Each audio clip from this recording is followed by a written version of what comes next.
Bismillahirrahmanirrahim. Assalamualaikum warahmatullahi wabarakatuh.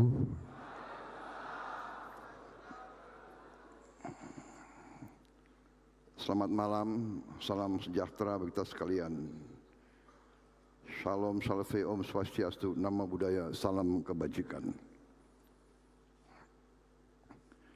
Pertama-tama, sebagai insan yang bertakwa, marilah kita tidak henti-hentinya memanjatkan puji syukur kehadirat Allah Subhanahu wa taala, Tuhan Maha Kuasa, Tuhan Maha Besar yang memiliki sekalian alam. Hanya kepadanya lah kita berdoa dan hanya kepadanya lah kita meminta pertolongan. Kita bersyukur atas segala karunia yang diberikan kepada bangsa kita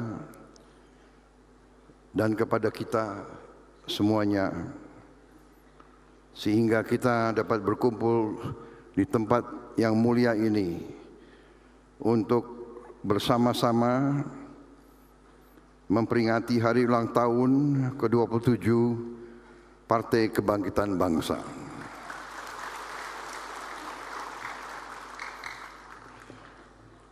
Yang saya hormati Wakil Presiden Republik Indonesia Saudara Gibran Rakabuming Raka,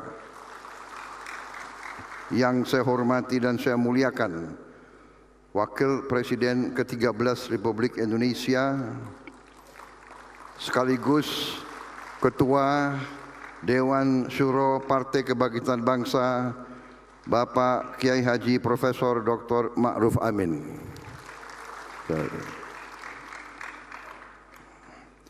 Ketua Umum Partai Kebangkitan Bangsa sekaligus Menteri Koordinator Pemberdayaan Masyarakat Kabinet Merah Putih Saudara Dr. Abdul Muhaimin Iskandar.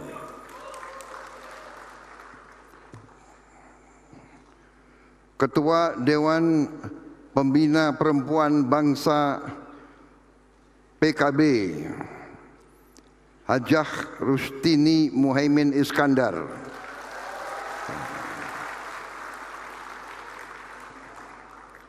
Para pimpinan lembaga negara yang hadir, Ketua Majelis Permusyawaratan Rakyat Republik Indonesia Saudara Ahmad Muzani beserta para Wakil Ketua MPR RI yang hadir,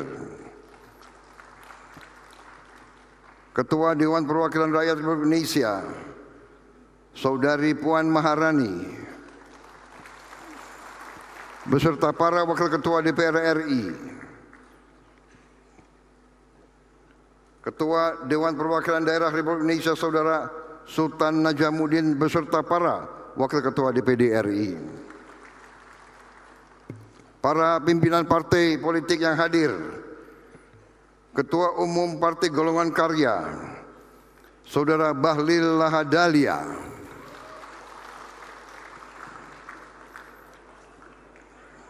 yang juga Menteri Kabinet Merah Putih, Menteri ESDM,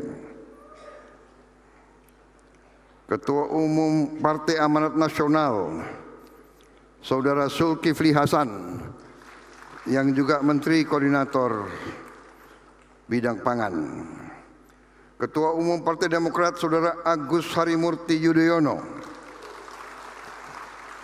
yang juga Menteri Koordinator Bidang Infrastruktur, Presiden PKS Saudara Al-Muzammil Yusuf, yang juga baru terpilih. Saya belum sempat terima pengurus baru.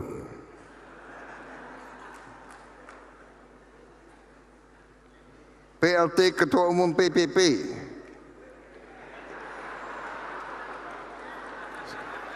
Saudara M. Mardiono, Ketua Umum Partai Gelora Saudara Muhammad Anies Mata,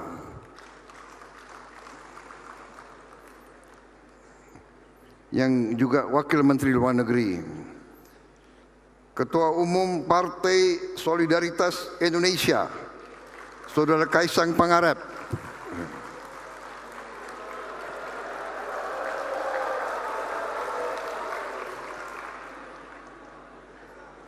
Yang mewakili Ketua Umum Partai Nasional Demokrat Nasdem, Saudara Hermawi Taslim, Sekretaris Jenderal. Perwakilan Partai Garuda, Partai Bulan Bintang, Partai Rakyat Adil Makmur, Partai Buruh, Partai Hanura, Partai Umat, Partai Kebangkitan Nusantara yang saya hormati. Para Menko, para Wakil Menko, para Menteri dan seluruh anggota Kabinet Merah Putih yang hadir. Sekali lagi yang saya muliakan seluruh Dewan Suro, DPP PKB, serta para kiai sepuh, para ulama, para ibu-ibu nyai Partai Kebangkitan Bangsa, juga Kiai Haji Said Agil Siroj, dan tokoh-tokoh PKB lainnya yang tidak dapat saya sebutkan satu persatu tanpa mengurangi rasa hormat. Yang saya banggakan seluruh pengurus DPW, pengurus DPC, seluruh kader Partai Kebangkitan Bangsa dimanapun saudara berada.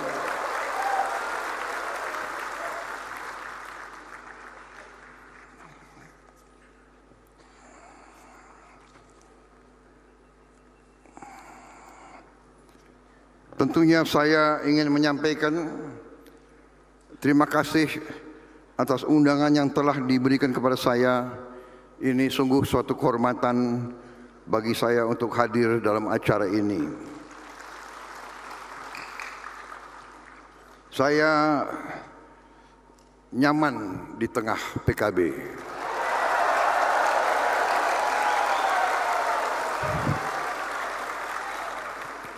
Saya nyaman di tengah Nahdlatul Ulama.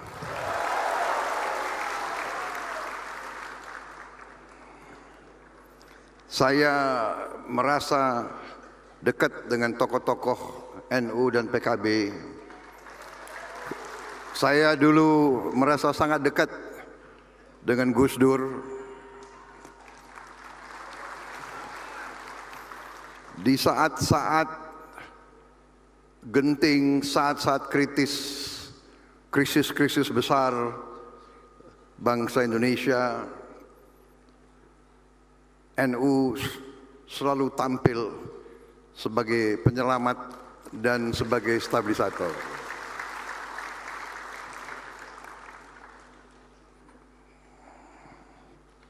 Karena itu juga dengan sikap Nahdlatul Ulama, PKB, yaitu yang dikumandangkan adalah Islam sebagai rahmatan lil alamin.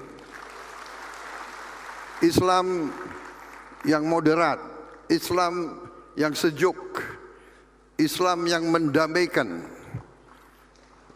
Islam yang bisa diterima di mana-mana. Karena itu memang NU dan PKB selalu berada di mana-mana.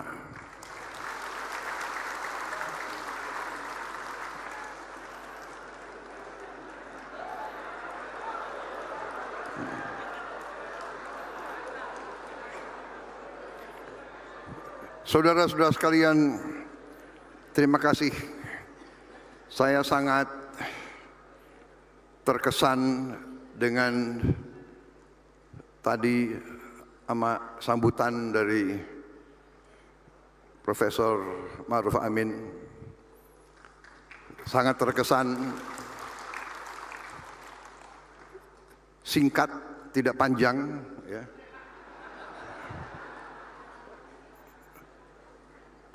Tapi sangat esensial, sangat substansial, sangat kena kepada inti masalah.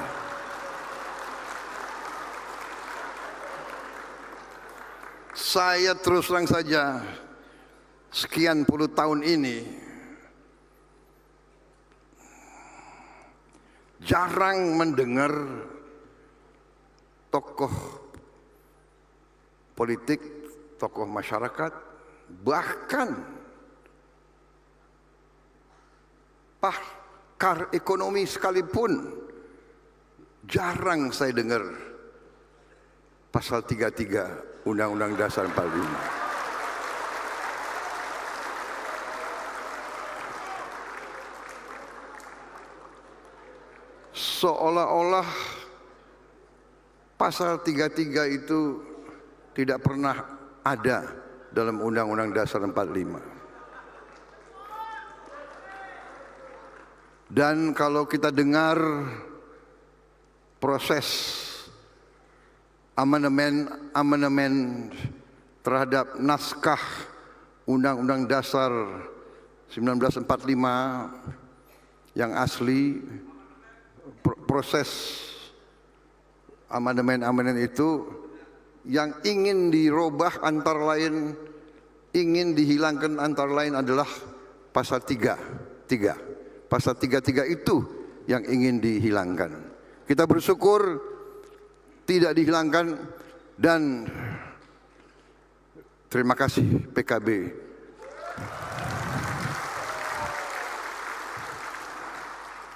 Ini masalah yang mendasar. Ini masalah yang mendasar. Pasal 33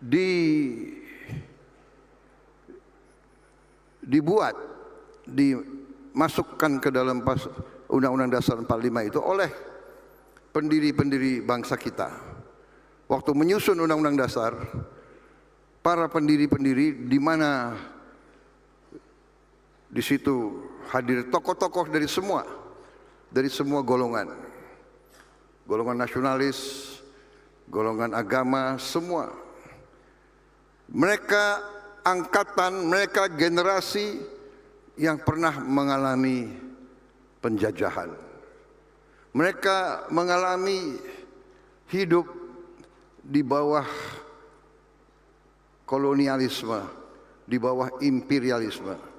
Dan imperialisme dan kolonialisme adalah tidak lain bentuk daripada kapitalisme yang intinya adalah mengisap darahnya rakyat banyak, dibawa ke negara penjajah. Ini esensinya. Mereka mengalami itu, dan mereka orang-orang yang pandai karena pengalaman itu. Dan karena itu waktu menyusun undang-undang negara, undang-undang dasar negara, mereka tidak mau dijajah kembali. Karena itu mereka taruh pasal 33 itu.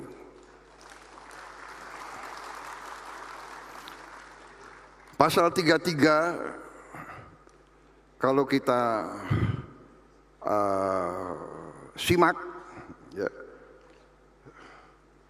sebetulnya sederhana, tapi menggariskan apa yang akan mengamankan dan menyelamatkan negara. Pertama, karena begini, saudara-saudara, kalau kita bicara negara, kalau kita bicara tujuan negara, ya tujuan negara adalah rakyat yang merasa aman, rakyat yang sejahtera, rakyat yang tidak ada kemiskinan, rakyat yang tidak lapar. Itu tujuan negara.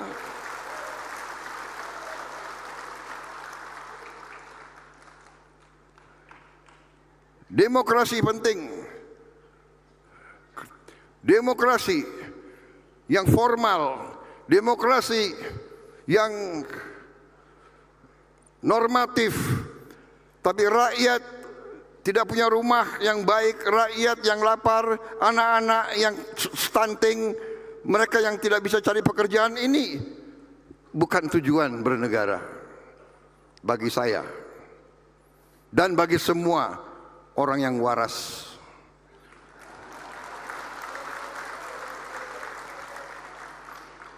Di pembukaan Undang-Undang Dasar 45 jelas tujuan bernegara melindungi segenap bangsa Indonesia dan seluruh tumpah darah Indonesia. Melindungi dari kemiskinan, melindungi dari kelaparan, melindungi dari ketidakadilan. Tujuan bernegara memajukan kesejahteraan umum, mencerdaskan kehidupan bangsa,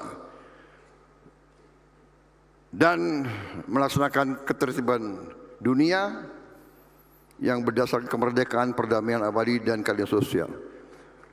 Pelaksananya di pasal 33.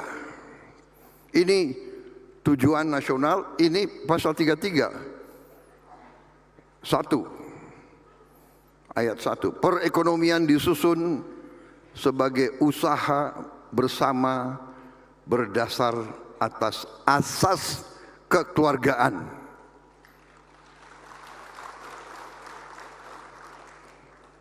Kekeluargaan, bukan azas konglomerasi.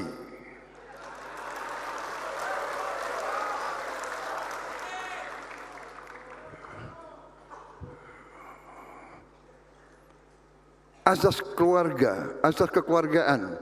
Ya, seluruh bangsa Indonesia kita harus diperlakukan sebagai keluarga.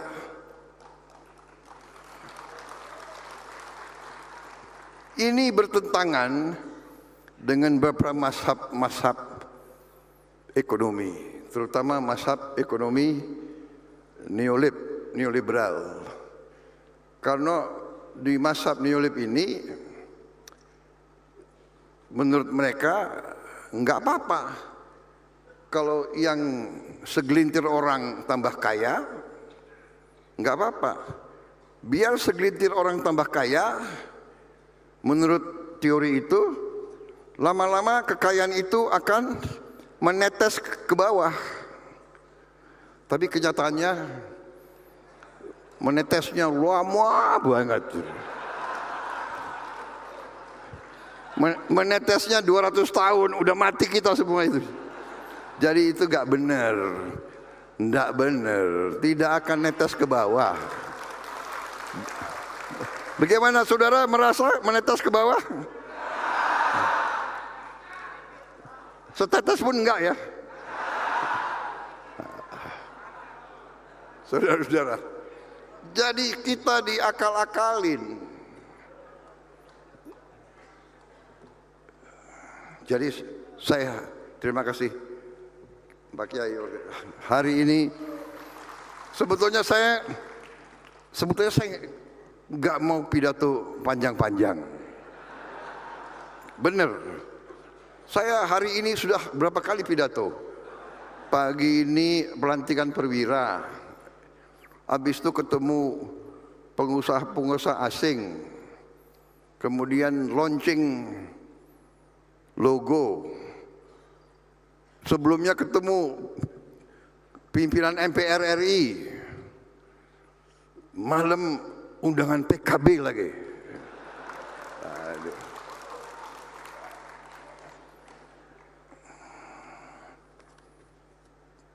Sebelum kesini saya minum kopi dulu biar semangat.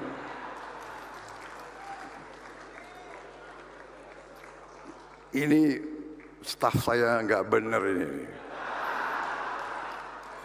nggak bener.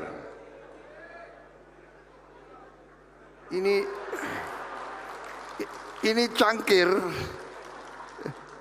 isinya teh, bukan kopi.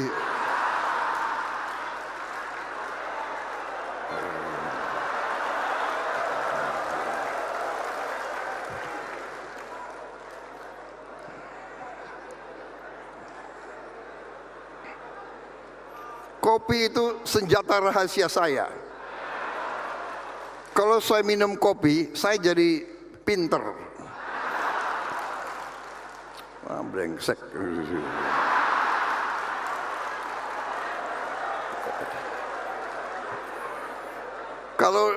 Kalau di depan kiai-kiai saya grogi saya.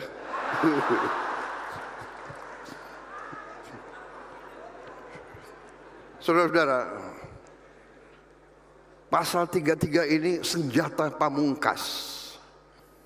Ayat 2, cabang-cabang produksi yang penting bagi negara dan yang menguasai hajat hidup orang banyak dikuasai oleh negara.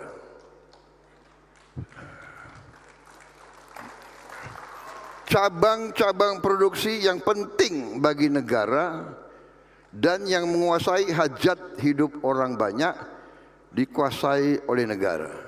Sekarang saya tanya, kalau produksi beras ini hajat hidup orang banyak atau tidak? Kalau produksi jagung hajat hidup orang banyak atau tidak? Kalau produksi minyak goreng hajat hidup orang banyak enggak? Bagaimana Indonesia produsen minyak goreng, produsen kelapa sawit terbesar di dunia, kok bisa minyak goreng hilang, langka?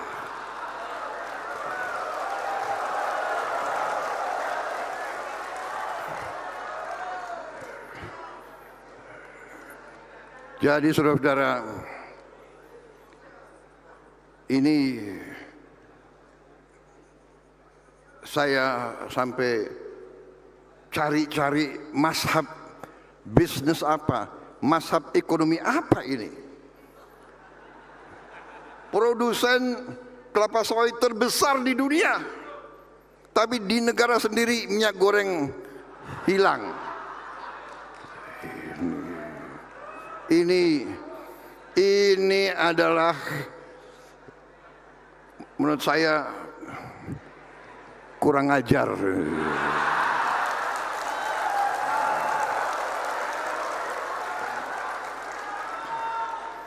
Sampai saya merasa perlu ada istilah baru. Ini bukan mazhab neolit atau pasar bebas atau kapital, ini mazhab serakah nomics. Serakah nomics. Tolong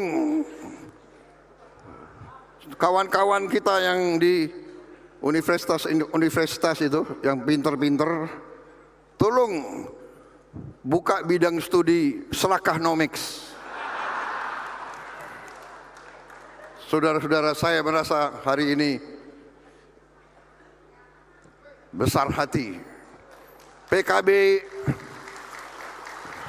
kiai-kiai bersama saya.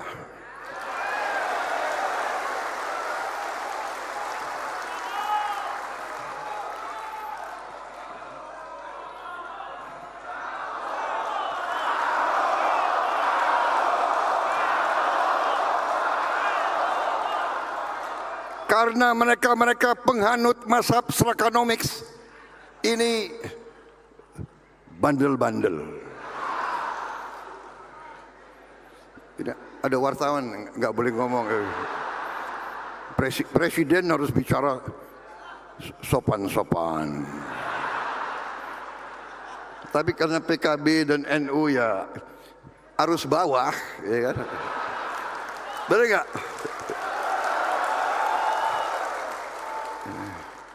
Kalian ngerti bahasa rakyat, bahasa jalan kalian ngerti, ya kan? Kalau saya bicara bahasa akademis, ya. Saudara-saudara sekalian, perkembangan ekonomi kita penuh dengan anomali-anomali.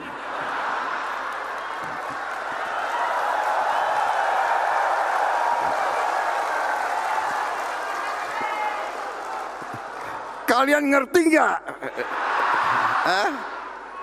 Ya kan? Pasti kalian, di antara kalian ngomong yang gak muding ini. Apa? Anomali.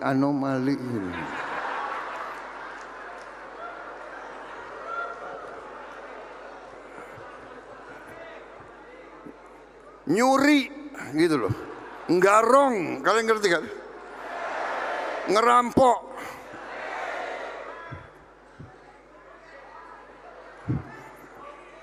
Sorry ya.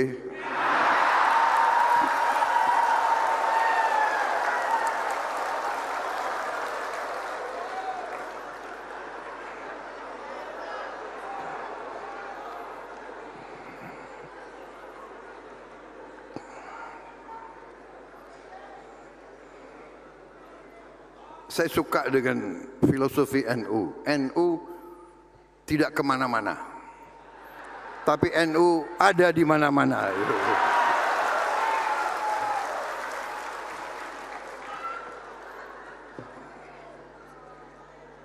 Jadi saudara-saudara,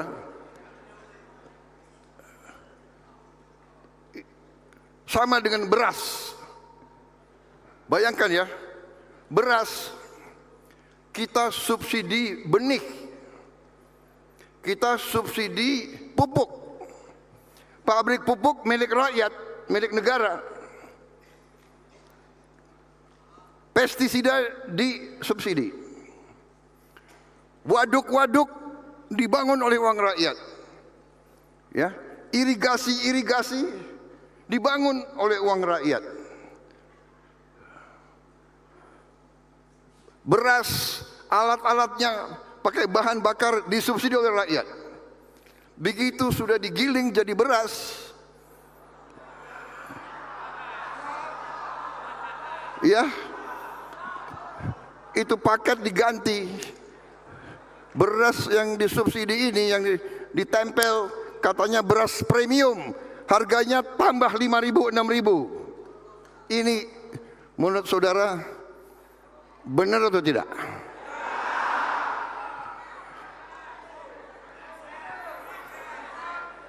Ini adalah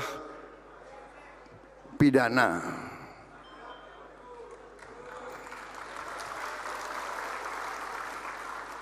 Ini gak benar, ini pidana. Yang saya katakan kurang ajar. Serakah. Gak ada. Dorongannya adalah saya dapat laporan 1 tahun dengan permainan ini, ya, beras biasa diganti bungkusnya, dibilang beras premium, dijual. Ini hilang kekayaan kita, hilang 100 triliun tiap tahun. 100 triliun. Gimana enggak mendidih kita dengar itu, saudara-saudara. 100 triliun berarti kalau saya biarkan ini terus, dalam 5 tahun kita akan hilang 1.000 triliun. Dengan 1.000 triliun kita bisa perbaiki semua sekolah di seluruh Indonesia. Kita bisa bantu semua rumah sakit, semua pesantren di seluruh Indonesia. 1.000 triliun. Jadi saya tidak bisa membiarkan hal ini. Saya sudah beri tugas kepada Kapolri dan Jaksa Agung, usut, tindak.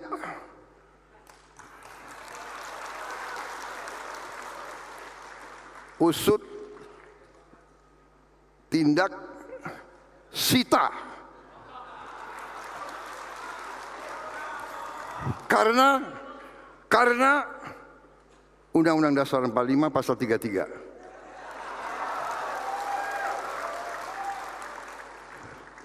Cabang-cabang produksi yang penting bagi negara. Beras penting atau tidak untuk negara? Jagung penting atau tidak? Minyak goreng penting atau tidak? Dan ya, yang menguasai hajat hidup orang banyak. Dikuasai negara. Sorry ya. Ini bukan pikiran Prabowo, ini bukan maunya Prabowo, ini perintah Undang-Undang Dasar 45.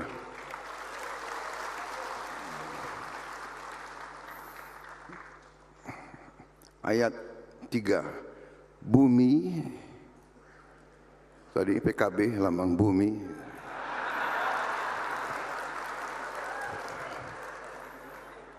Dan air dan kekayaan alam yang terkandung di dalamnya dikuasai oleh negara dan dipergunakan untuk sebesar-besar kemakmuran rakyat.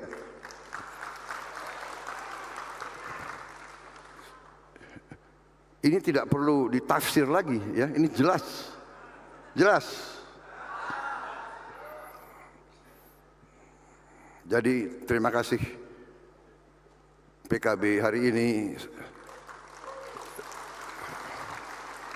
yang dilakukan oleh Ketua Dewan Syuro PKB dan Ketua Umum PKB yang dilakukan malam ini adalah suntik keberanian kepada saya.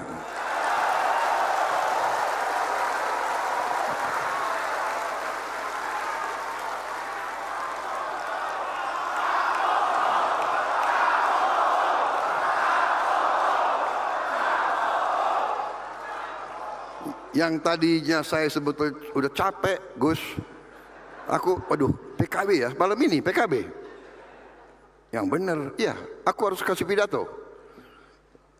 Aku mau pidato sebentar aja deh, singkat-singkat aja deh. Dibuatlah pidato bagus ini. 2 halaman, ya. Udah selesai dari tadi kalau saya baca ini.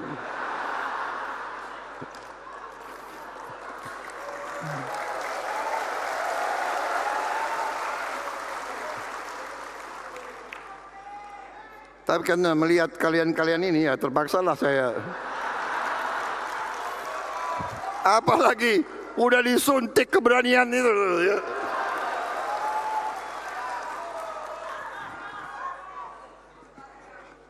PKB, Nahdlatul Ulama di belakang saya, petani di sebelah sini, buruh di situ.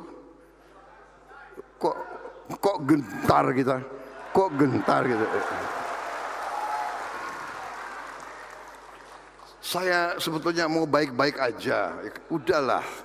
Saya sudah kasih warning berkali-kali saudara-saudara, bersihkan diri, atur yang baik, ya kan? Kalau mau bisnis yang benar aja lah, bayar pajak, ya kan? Bayar pajak, cari untung yang benar, jangan palsu-palsu. Botol minyak goreng dikurangi 20%. Itu namanya nyuri dari rakyat itu. Yang tadi itu 100 triliun tiap tahun. Jadi ya mereka paksakan kita. Sudah 212 perusahaan penggiling padi yang kita buktikan melanggar.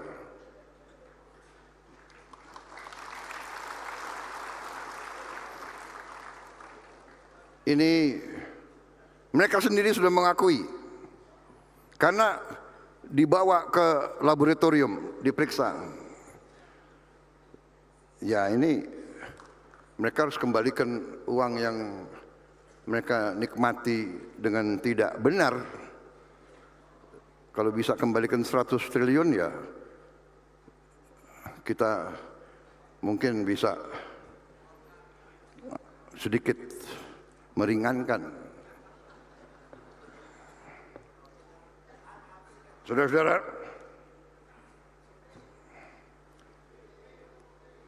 jadi saudara-saudara, ini hanya 2-3 contoh saya berikan, tapi nafasnya adalah bahwa semua kekayaan bangsa ini sangat besar, dan sudah sudah dicuri lama. Masih kita berdiri sebagai bangsa. Bayangkan betapa kayanya kita. Dan sekarang tugas kita bersama adalah mengamankan, mengembalikan, mengelola kekayaan alam itu, kekayaan nasional itu untuk sebesar-besarnya kemakmuran rakyat. Supaya tidak tunggu 200 tahun menetes ke bawah. Supaya kita bisa atasi masalah-masalah secepat mungkin, saudara-saudara sekalian.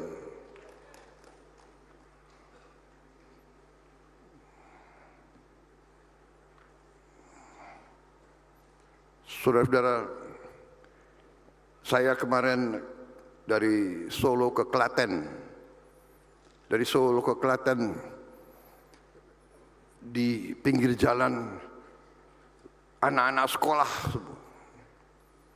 guru-guru semua, rakyat keluar dari rumah. Saya pikir ini kan sudah bukan kampanye lagi. Tapi sudah, mereka berdiri berjam-jam. Saya keluar dari kendaraan saya buka, saya berdiri di atas. Saya berdiri di atas, saya dengar anak-anak itu, anak-anak teriak, "Pak, makan bergizi, Pak." Saya lihat, "Sudah sekolahmu?" "Belum, Pak."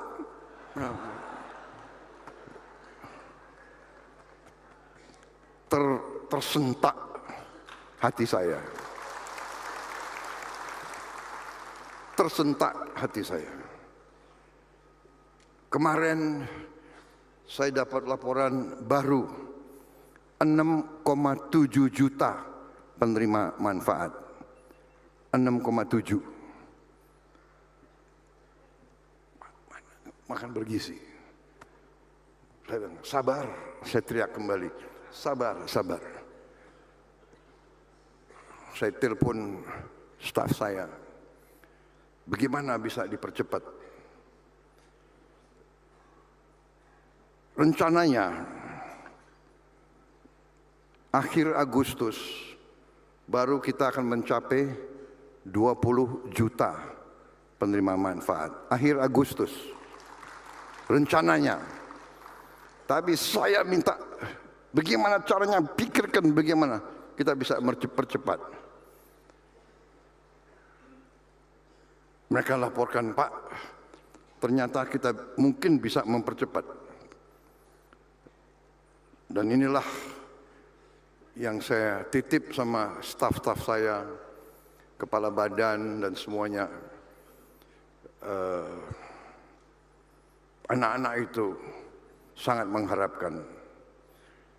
Anak-anak itu faham bahwa tata kelola uang negara tidak bisa begitu saja. Tiap sen harus kita jaga.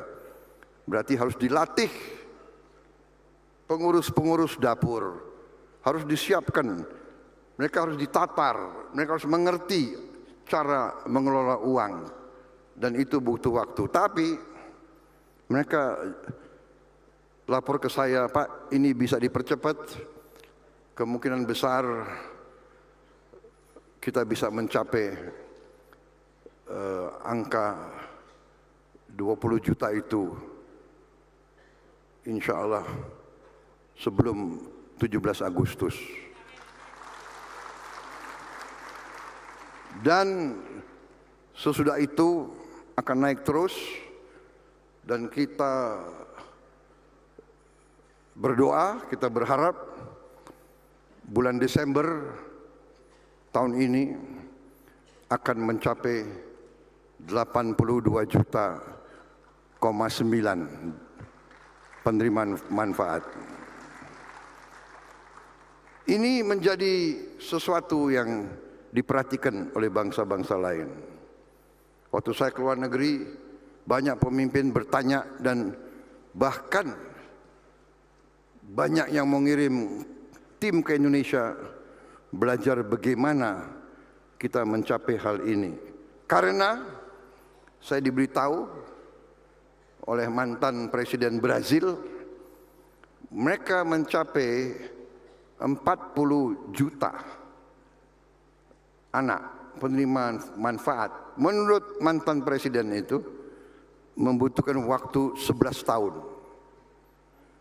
Jadi Indonesia ini sekarang ini banyak boneknya. Yang negara lain butuh 11 tahun, kita nekat. Kita tahun ini kita akan buktikan Indonesia bisa menghasilkan penerima manfaat 82,9 juta dalam 1 tahun. Tapi tentunya ini harus kita buktikan. Jadi mungkin akhir Desember atau awal Januari mohon PKB undang saya lagi. Supaya apa yang saya bicara hari ini saudara bisa tagih Desember 2025 atau Januari lah. Tapi saya percaya niat baik, ya, hati yang bersih, tujuan yang mulia, kita akan diberi jalan oleh Yang Maha Kuasa.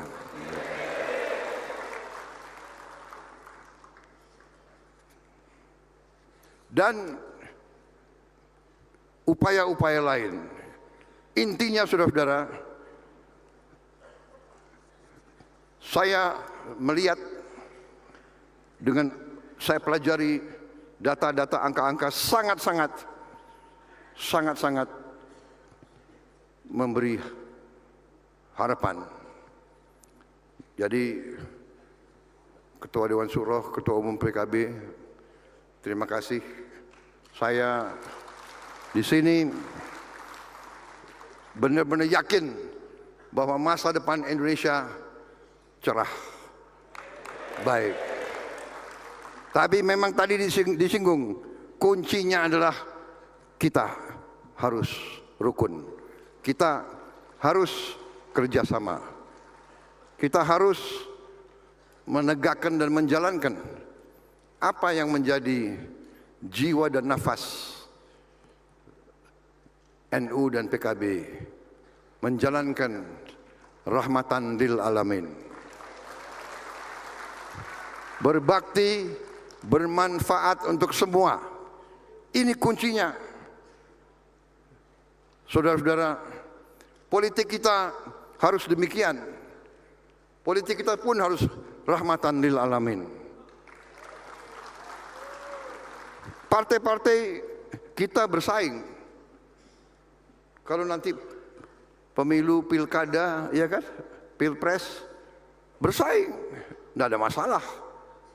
Selesai bersaing, rukun kerjasama. Karena kita mau mengabdi ke rakyat kok. Nggak ada masalah. Dalam koalisi, di luar koalisi, kita butuh pengawas, kita butuh koreksi. Tapi kita mau koreksi benar-benar dari wakil rakyat juga. Jangan orang mengangkat dirinya sendiri, habis itu dia ngatur-ngatur kita. Enak aja. Ya Gus. Ya, enggak keringat, enggak berdarah-darah, tapi omon-omon komentar.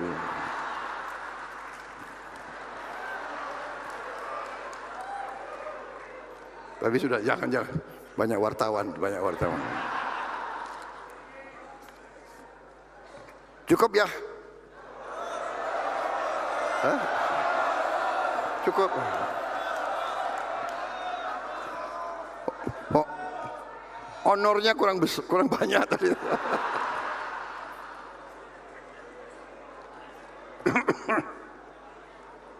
Memang situasi dunia sedang tidak baik-baik saja. Kita tahu itu. Perang di sini, wah.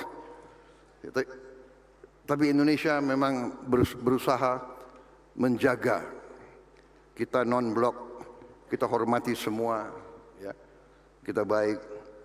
Di bidang ekonomi tidak hanya kita, semua negara sedang menghadapi Amerika Serikat yang alot, punya garis alot. Tapi ya itu fakta, kita harus berurusan. Dan pendekatan saya adalah, tanggung jawab saya adalah melindungi kepentingan bangsa Indonesia. Kewajiban saya adalah melindungi rakyat Indonesia. Dalam bidang ekonomi, saya harus menjaga asal tidak ada alasan untuk PHK pekerja-pekerja kita. Karena itu, ya, saya bermusyawarah, saya negosiasi.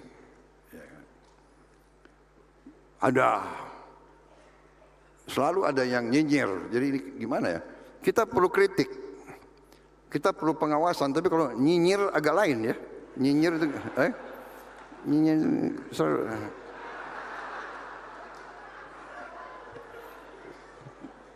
Kita nggak ada yang benar gitu, ya kan? Kita mau kerja baik itu nggak ada yang benar. Makan bergizi gratis di awal-awal bilangnya nggak ada gunanya makan bergizi gratis, ya kan? Malah ada yang dipertanyakan, mau makan bergizi gratis atau pendidikan gratis? Saudara-saudara, Undang-Undang Dasar 45 itu mewajibkan kita untuk pendidikan gratis. Kita harus mencari jalan untuk memberi pendidikan gratis untuk rakyat kita. Jangan dipertentangkan. Tapi anak-anak yang lapar tidak boleh dibiarkan lapar. Dia masa depan kita.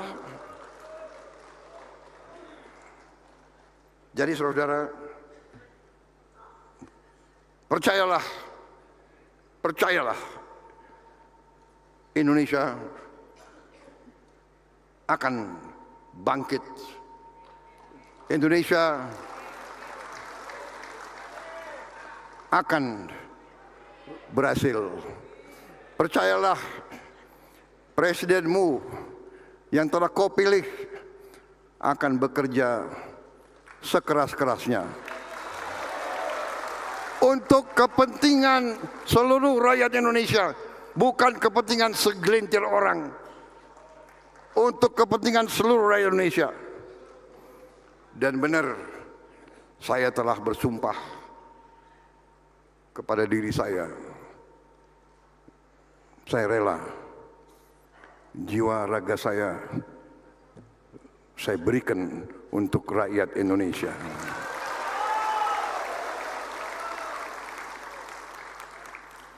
Saudara-saudara sekalian, terima kasih pernyataan sikap dari PKB.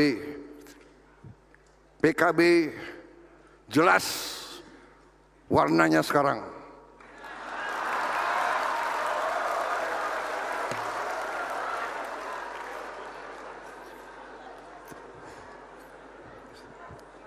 PKB berada di pihak Undang-Undang Dasar 1945.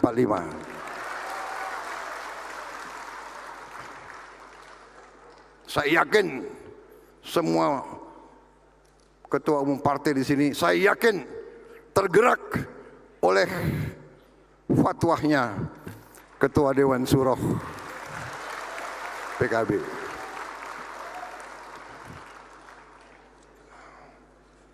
Dan saya percaya rakyat Indonesia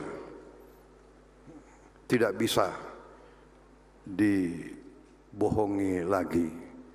Rakyat Indonesia tidak boleh dianggap bodoh. Rakyat Indonesia merasakan yang benar itu benar dan yang salah itu salah. Rakyat Indonesia tahu.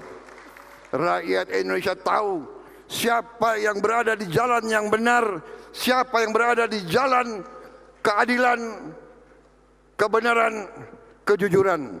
Wassalamualaikum warahmatullahi wabarakatuh.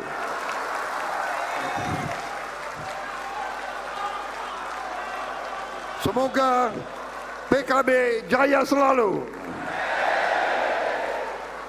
Pertahankan perjuangan kita bersama. Terima kasih, terima kasih, terima kasih.